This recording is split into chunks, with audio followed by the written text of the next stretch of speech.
আজকের মা চলে গেল বাপের বাড়ি। না না, আমার বাপের বাড়ি না, মায়ের বাপের বাড়ি। মা মানে আমার শাশুড়ি মা। তো মা বাপের বাড়িতে আজকে চলে গেল, আর আমি কিন্তু এখানে রান্নাবান্না নিয়ে ব্যস্ত হয়ে পড়েছি।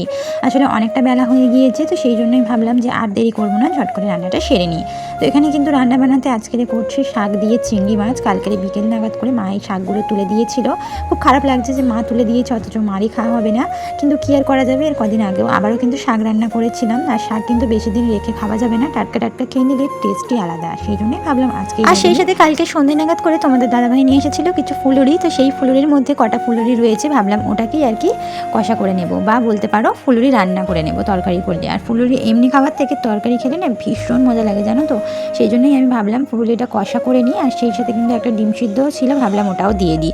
তো এখানে কিন্তু ডিম ফুলুরির তরকারির পাশাপাশি এদিকে করে নিলাম শাক দিয়ে চিংড়ি মাছ। তো এটাই থাকছে আমাদের দুপুরের খাওয়া দাওয়া। তো আমার কাছে মনে হয় রান্না বান্না করতে তেমন একটা সময় লাগে না, যদি তোমার রান্নার সমস্ত জোগাড়পাতি করা থাকে। মানে রান্নার কাটাকুটি করতে, এগুলো করতে বেশি সময় পড়ে যায়, আর রান্নাবান্না করতে একদমই সময় লাগে না। একদিকে ভাত একদিকে তরকারি বসিয়ে দিলে জাস্ট আধ ঘন্টা থেকে 1 ঘন্টার মধ্যেই তোমার রান্না হয়ে যাবে। কিন্তু কাটাকুটি করতে, বাছতে, কুটনো কাটতেই কিন্তু সব থেকে বেশি সময় লাগে। কার কার এমনটা মনে হয় অবশ্যই কমেন্ট করে জানাতে পারো।